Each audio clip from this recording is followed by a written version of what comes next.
There are things we forget because we choose to. And then, there are things we forget because something makes us. I want to tell you a story about my friend's mother, Maria. She never told it to many people, and when she did, most wouldn't believe her. But I believe her, and by the end of this story, you might too. Maria was just 14 when it happened. She was walking home from school with her younger brother, Daniel. He was 9. It was late autumn, one of those dusky evenings when the sun disappears before it should, and shadows stretch longer than they have any right to. They lived in a small village in Romania, and the only way home from school was across a long, creaky wooden bridge. It ran over a deep ditch, the kind that floods in spring and stays dry and cracked all winter. The bridge had always been there. Everyone in the village knew it, but nobody ever talked about it. That evening, as Maria and Daniel stepped onto the bridge, they saw someone coming from the other side, a very small, hunched figure, an old woman. Her back was bent like a hook, and she leaned on a wooden cane that clicked against the boards with every slow step. Her head was covered in a black scarf, and her dress looked like something from another century. They didn't think much of it. In the village, old people often walked alone, muttering prayers under their breath. As they passed her, Maria said politely, "Buonasera, good evening." The old woman didn't answer, didn't even look at them. They kept walking, a little uncomfortable, but then a strange silence fell over them. No wind, no birds, no rustling leaves, just stillness. And then Maria turned around. The woman was gone. There was no place to go. The bridge was suspended over open land. No trees, no rocks, no trails, just emptiness.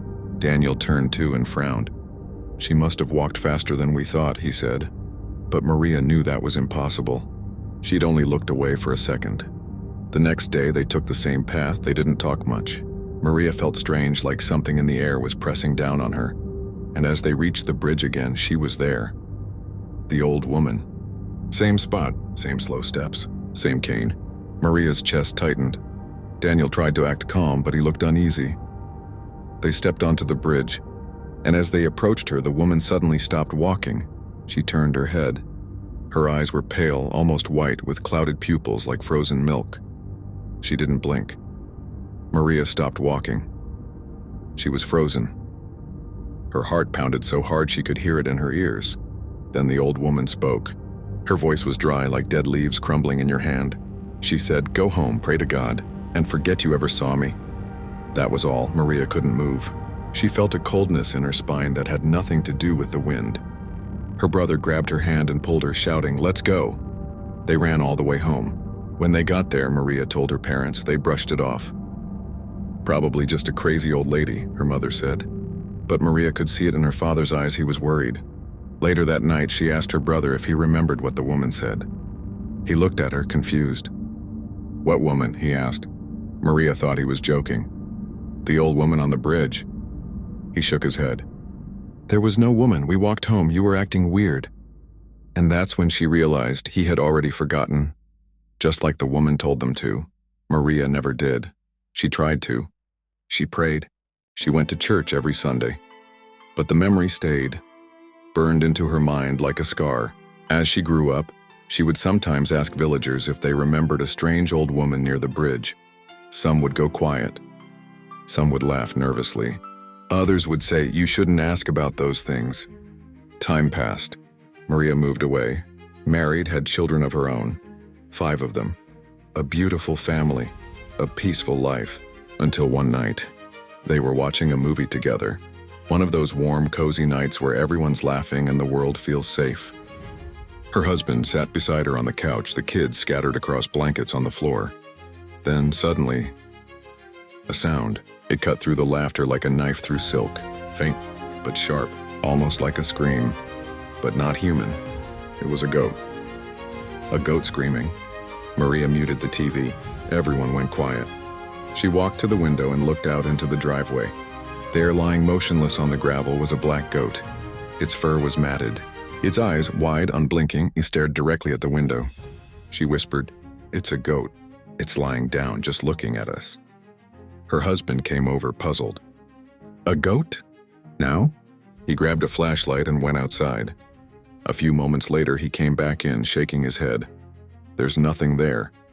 Maria frowned, eyes still at the window. "It's right there, can't you see it?" He walked back to the window, looked with her. "There's nothing." He turned to her and said, "You're insane." She looked once more, and the goat was gone. She didn't say anything. She just sat back down, but something had changed in her. She couldn't explain it, just a sense of something returning. Later that night, long after everyone was asleep, Maria got into her car and drove back to the village, back to the bridge. She didn't tell anyone where she was going. She just knew she had to go. The bridge was even more silent than she remembered. The boards groaned under her feet. The air was thick, like it didn't want her there. She reached the center of the bridge, and there, standing exactly where she had last seen her, was the old woman. Still small, still silent, still staring. Maria didn't say anything. She couldn't. But the old woman did. Her voice came not from her mouth, but from the air around her. It crept into Maria's ears like a whisper through walls. She said, "Why didn't you pray to God and forget me?" Maria fell to her knees. She tried to speak, to pray, to remember something holy, but nothing came. The old woman took a step forward, and Maria ran. She didn't stop until she reached the village church.